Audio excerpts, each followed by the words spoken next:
سلام كمي قنيكم اسمايت فطمراني كاب ابن استوديو نحجي دما لقاحمت ناي زحالفه بزعبا امصاصا اسمات ناي غزاوتن عدتاتن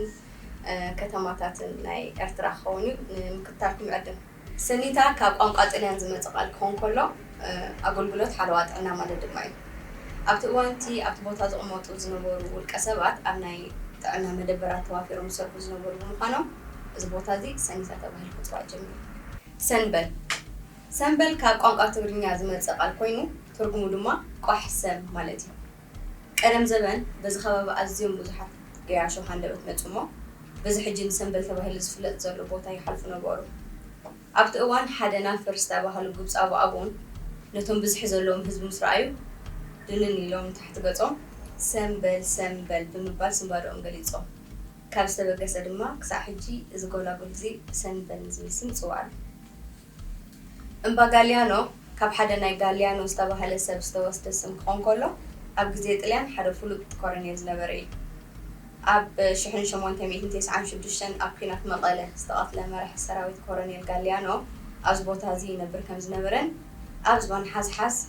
ሓወልቲ ንኽብሩ ተሰሪሑሉ ከም ዘሎ እዚ ቦታ እዚ እውን ብሽሙ ክፅዋዕ ከም ዝጀመረን ይሕበር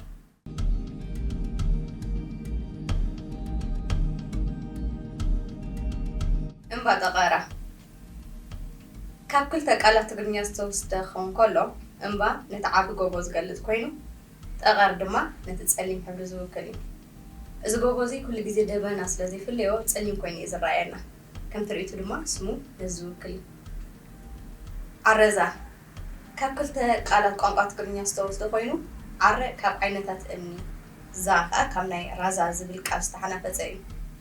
ኣብዚ ቦታ እዚ ብብዝሒ ተር ዝበለ ጸለምቲ እምኒ ዓረ ከም ዝነበረን ብቐጻሊ ድማ ራዛ ኣብዚ ኣእማን ይስቀልዎን ብምንባሮም ሰባት ነቲ ተደጋጋሚ ዝርእይዎ ዝነበሩ ተርእዮ ንምግላጽ ዓረ ራዛ ተባሂሉ ክፅዋዕ ጀመረ ምስ ግዜ ድማ ናብ ዓረዛ ዝብል ቃል ርኢሞ ንረኽቦ ኣፍ ዓበት ቀደም ዘበን ሓደ ጓሳ በዚ ሕጂ ብዓዲ ሹርምን ከባቢኡን ዝፍለጥ ቦታ ምስ ተቐልቀለ ናብ ዓበት ማዕዶ ምስ ረኣያ ኩሉ ጻዕዳ ረኣየ እሞ እንታይ ደአ እዚ ኣፍ ዓቤት ዝመስል በለ ብቋንቋ ትግራይ ትርጉሙ ከዓ ኣፍ ክኸውን ከሎ ዓቤት ግን ስም ሓንቲ ብቆንጅና ሃነን ተብል ዝነበረት ጎርዞ ዘራ ብምፅዕዳዋ ስናና ሰብ ተዛርብ ዝነበረት እያ በዚ ምክንያት እዚ ጓሳ ከም ዝኽእል ዝኸኣለ ምስ ግዜ ድማ ካብ ኣፍ ዓቤት ናብ ኣፍ ዓቤት ተቐየረት